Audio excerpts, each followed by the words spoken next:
It is not acceptable to use a bare copper wire for the ground in a metal fixture. The National Electrical Code, or NEC, mandates that all electrical fixtures must be properly grounded. For metal fixtures, this requires a green or bare copper ground wire. However, it must be insulated. This insulated wire should be connected to the fixture's grounding terminal. The ground wire then needs to be connected to the ground wire of the circuit. The use of a bare copper wire as a ground in a metal fixture presents a safety risk. Should the bare wire come into contact with other metal objects or parts of the electrical system, it could lead to a short circuit or even an electrical fire. Therefore, the proper procedure for grounding a metal fixture involves using a green or bare copper ground wire that is insulated. This wire should be terminated with a ring terminal. The ring terminal is then attached to the grounding terminal of the fixture, and the other end of the ground wire is connected to the circuit's ground wire. Grounding is an essential safety measure in electrical systems, designed to provide a low-resistance path for fault currents to return to the source. This path facilitates the quick tripping of a circuit breaker or fuse, cutting off the power to the circuit and minimizing the risk of electrical shock or fire. In the context of electrical wiring, grounding refers to the connection of a conductive part of an electrical circuit or equipment to the earth. This connection ensures that in the event of a fault, such as a short circuit, the fault current will flow safely to the ground, rather than through a person who might come into contact with the faulty equipment. The National Electrical Code provides specific guidelines and requirements for grounding electrical systems and equipment. These requirements are designed to ensure the safety of people and property. The NEC covers a wide range of topics related to grounding, including the types of grounding systems, the size and type of grounding conductors, and the methods for connecting grounding conductors to equipment and to the earth. One of the key principles of grounding is to create a low impedance path for fault currents. Impedance is the total opposition to current flow in an alternating current circuit, and it includes both resistance and reactance. By minimizing the impedance of the grounding path, fault currents can flow easily to the ground, causing the overcurrent protection device, such as a circuit breaker or fuse, to trip quickly. This quick tripping action is essential for preventing electrical shock and fire. There are several types of grounding systems that are commonly used in electrical installations. These include the grounded system, the ungrounded system, and the impedance grounded system. In a grounded system, one of the conductors of the electrical circuit, typically the neutral conductor, is intentionally connected to the earth. This connection provides a reference point for voltage and helps to stabilize the system voltage. In an ungrounded system, none of the circuit conductors are intentionally connected to the earth. While this type of system can offer some advantages in terms of reduced ground fault currents, it also presents a higher risk of overvoltages and is generally not recommended for most applications.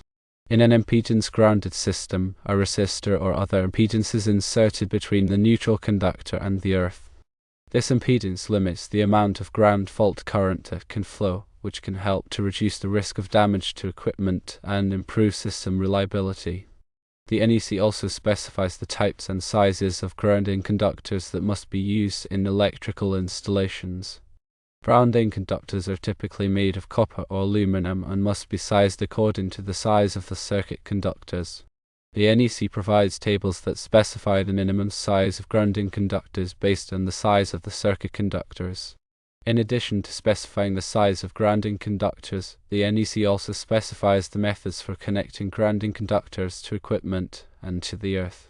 Grounding conductors must be connected to equipment in a way that ensures a reliable and low impedance connection.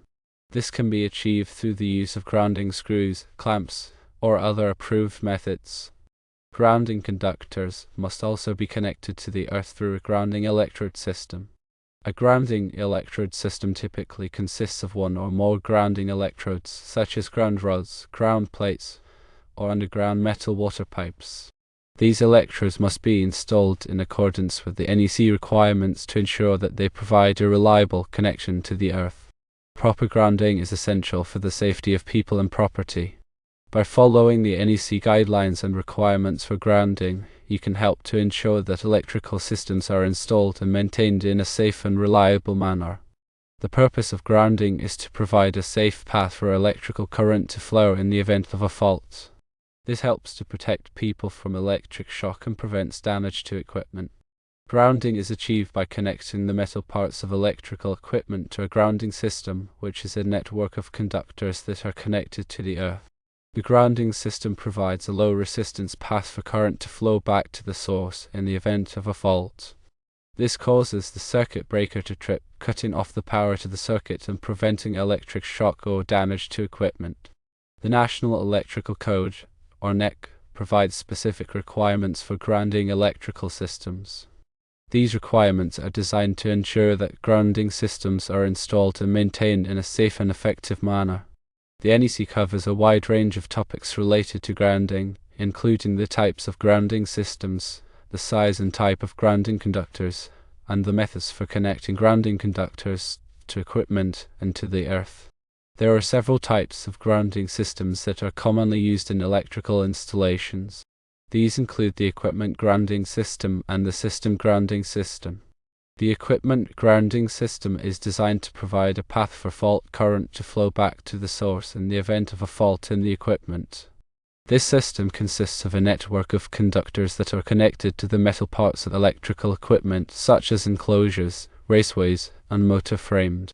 The system grounding system is designed to ground the electrical system itself. This system consists of a conductor that is connected to the neutral point of the electrical system and then connected to the earth. The size and type of grounding conductors used in an electrical system are determined by the size of the electrical system and the type of equipment that is being grounded.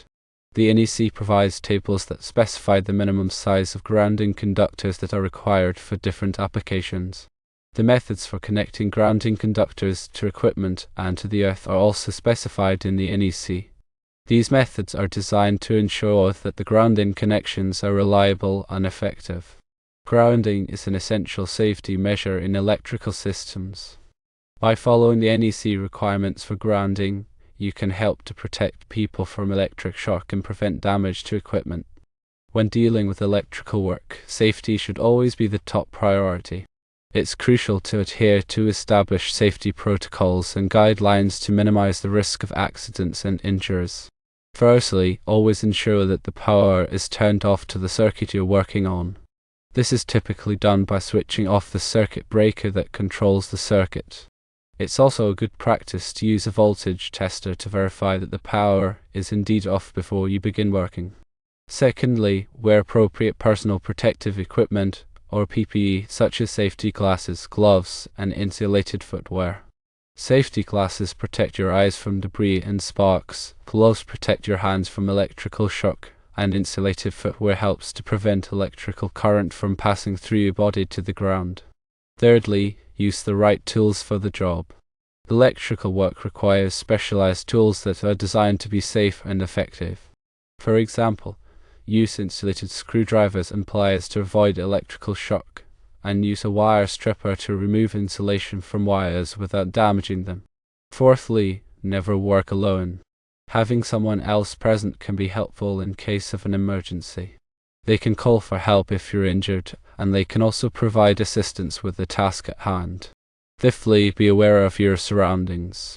Look for potential hazards such as wet floors, exposed wires, and other electrical equipment. Take steps to mitigate these hazards before you begin working. Sixthly, follow the National Electrical Code, or NEC. The NEC is a set of standards for electrical wiring and equipment. It's important to be familiar with the NEC requirements for the type of work you're doing. Seventhly, if you're not comfortable with electrical work, don't do it. Hire a qualified electrician to do the work for you. Electrical work can be dangerous, and it's not worth risking your safety to save a few dollars. Eighthly, when connecting wires, make sure to use the correct wire connectors. Wire connectors are designed to create a secure and reliable connection between wires. Using the wrong type of wire connector can lead to loose connections, which can cause electrical fires. Ninthly, when running wires, make sure to protect them from damage. Wires should be run through conduit or other protective material to prevent them from being cut, frayed, or otherwise damaged. Tenthly, when working with electricity, always be mindful of the potential hazards. Electricity can be dangerous, but by following safety precautions and guidelines, you can minimize the risk of accidents and injuries. The purpose of a ground wire in electrical wiring is to provide a safe path for electrical current to flow back to the source in the event of a fault. This helps to protect people from electric shock and prevents damage to equipment. The ground wire is typically a bare copper wire, but it can also be insulated with green or green and yellow insulation. It is connected to the metal parts of electrical equipment, such as enclosures, raceways, and motor frames. In the event of a fault, such as a short circuit, the ground wire provides a low resistance path for current to flow back to the source. This causes the circuit breaker to trip, cutting off the power to the circuit and preventing electric shock or damage to equipment. The National Electrical Code, or NEC, provides specific requirements for grounding electrical systems. These requirements are designed to ensure that grounding systems are installed and maintained in a safe and effective manner. The NEC covers a wide range of topics related to grounding, including the types of grounding systems, the size and type of grounding conductors, and the methods for connecting grounding conductors to equipment and to the earth. There are several types of grounding systems that are commonly used in electrical installations. These include the equipment grounding system and the system grounding system. The equipment grounding system is designed to provide a path for fault current to flow back to the source in the event of a fault in the equipment. This system consists of a network of conductors that are connected to the metal parts of electrical equipment, such as enclosures, raceways, and motor frames. The system grounding system is designed to ground the electrical system itself. This system consists of a conductor that is connected to the neutral point of the electrical system and then connected to the earth. The size and type of grounding conductors used in an electrical system are determined by the size of the electrical system and the type of equipment that is being grounded. The NEC provides tables that specify the minimum size of grounding conductors that are required for different applications. The methods for connecting grounding conductors to equipment and to the earth are also specified in the NEC. These methods are designed to ensure that the grounding connections are reliable and effective. Grounding is an essential safety measure in electrical systems. By following the NEC requirements for grounding, you can help to protect people from electric shock and prevent damage to equipment.